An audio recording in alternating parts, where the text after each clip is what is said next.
Hello cutie armies, আজকে আমি তোমাদের জন্য একটি তেকো স্টোরি নিয়ে আসছি।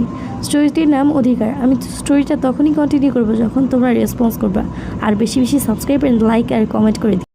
ব্যস্ত শহরে ব্যস্ত রাস্তার মধ্যে দিয়ে একটি ব্ল্যাক মার্সিডিজ দ্রুত গতিতে চলছে। তার মধ্যে থাকা ব্যক্তিটি চরম বিরক্তি নিয়ে তার আজকের অফিসের প্রজেক্টের ফাইলগুলো চেক করছে।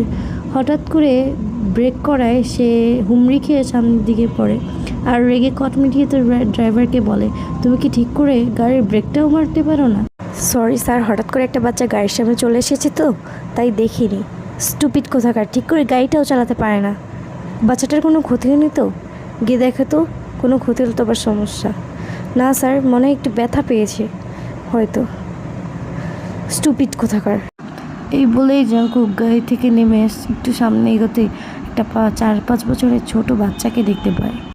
জাঙ্কুক এসে দেখে বাচ্চাটা পা একটু চোট পাওয়ার কারণে কান্না করছে। জাঙ্কুক এসে বাচ্চাটাকে কোলে নেয় এবং আশেপাশে তাকিয়ে তার মা বাবাকে খুঁজতে থাকে। জাঙ্কুক বলে, কতটা কেয়ারলেস হলে এভাবে এই ছোট বাচ্চাটাকে রাস্তায় ছেড়ে দিতে পারে, আমি বুঝি না। জাঙ্কুক শান্ত চোখে বাচ্চাটার দিক তাকালো। বাচ্চাটার কি নিষ্পাপ চেহারা। জাঙ্কুকের উতলা মনকে শান্ত করতেই ছোট ছোট পানি আইসগুলাই যথেষ্ট।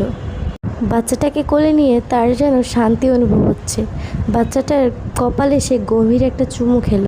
জাঙ্কুক বাচ্চাটিকে জিজ্ঞেস করে, বাবা তোমার নাম কি? বাচ্চাটা আধো আধো কণ্ঠে বলে, আমার নাম তুক। জাঙ্কুক বুঝতে পারলো না, বলল, কি নাম বললে? কুক। কুক, আমার নাম কুক। তোমার নাম কি? জাঙ্কুক মুচকি হেসে বলল, আমার নাম জিউন জাঙ্কুক। কুক বলল, ও বাবা, তোমার নাম কুক, আমার নামও কুক, কিন্তু তোমার নামটা এত বড় কেন? এত বড় নাম তো আমি বলতেই পারবো না। বলেই কুক মনটা খারাপ করে ফেললো। আমার নাম তো আমার মা রেখেছে, তোমার নাম কে রেখেছে? তোমার মা না বাবা?